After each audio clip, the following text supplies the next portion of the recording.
ওযু করে সিজদায় লুটিয়ে পড়ে চোখের পানি ছেড়ে আল্লাহরে পাপের স্বীকৃতি দেন। আল্লাহ, এমন কোন জুলুম নাই, গুনাহ নাই আমি করি নাই, সগীরা কবিরা, জেনে না জেনে, ইচ্ছায় অনিচ্ছায়, শিরকি বেদাতি সব গুনাহ করেছি। আল্লাহ, আকাশের নিচে জমিনের উপরে আমার চেয়ে বড় গুনাহগার আর কেউ নাই।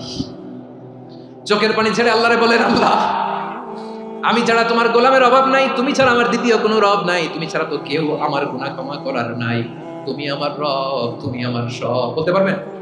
এই তাকরীর আমার পটুয়াখালীর ভাই, এই স্বীকৃতিটা দেখতে আল্লাহ বড় ভালোবাসে। কারণ আমরা সবাই গুনাহগার, আমরা সবাই কি? বিশ্বনবী বলেন, কুল্লুকুম খাত্তাউন, বানি আদম, তোমরা সবাই পাপী। সবাই কি? সবাই পাপী। আমরা সবাই পাপী। আপন পাপের বাটখারা দিয়ে অন্যের পাপ মাপি। আমরা যে পাপী এটা ভাবতে মনে চায় না কারো, খালি অন্যের পাপ দেখি আমরা, এটা ভুল। ওর এই পাপ, ও পাপী, ও জালেম, ও জাহান্নামী, এরকম একটা টেন্ডেন্সি। আমার যে কি হালাত এটার খেয়াল নাই। খেয়াল করতে হবে যে আমি সবচেয়ে বড় পাপী, ঠিক কিনা বলেন? পাপ করি না এমন কেউ আছি? হ্যাঁ, আছি। কেউ না জানলেও জানে কি আমার পাপের ঘটনা? পৃথিবী না জানুক আমি তো জানি, আমি কি পাপ করেছি।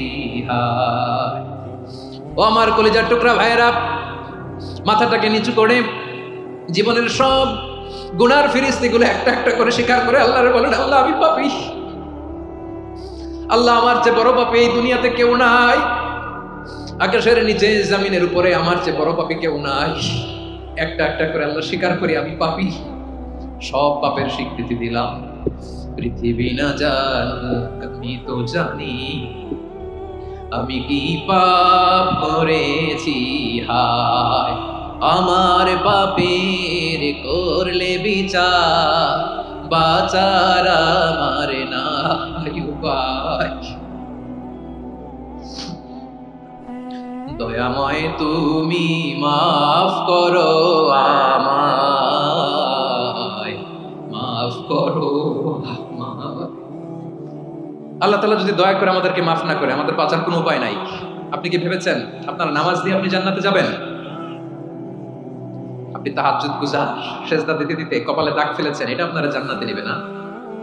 আপনি এলাকার সবচেয়ে বড় হাতেম তাই দানশীল, এই দানের ভরসায় বসে আছেন। কশিন কালো না, আমাদের নামাজ, আমাদের রোজা, আমাদের ইবাদত, এগুলোকে মিজানের পাল্লায় উঠালে কোনো ওজনই হবে না। তবে আমাদের একটা কৌশল জানা আছে, আমরা আল্লাহর রহমতের ভিখারি। আমরা সেদিন আগেই গুনার স্বীকৃতি দিয়ে দেব। আমরা বলবো, আল্লাহ, তুমি প্রশ্ন করার আগে তোমার একটা কথা বলি, আমারে কিছু জিজ্ঞেস করো না, আমি সব করেছি। এমন কোন পাপ নাই যে পাপ আমারে দিয়ে হয় নাই। তোমার রহমত দিয়ে তুমি জান্নাতে পাঠাবা, তোমার দয়ায় জান্নাতে যেতে চাই, আমল দিয়ে না। পারবেন বলতে? কিয়ামতের দিন আমরা বলবো, আল্লাহ, আমার আমল দিয়ে জান্নাত চাই না, আমি তোমার দয়া দিয়ে জান্নাত চাই।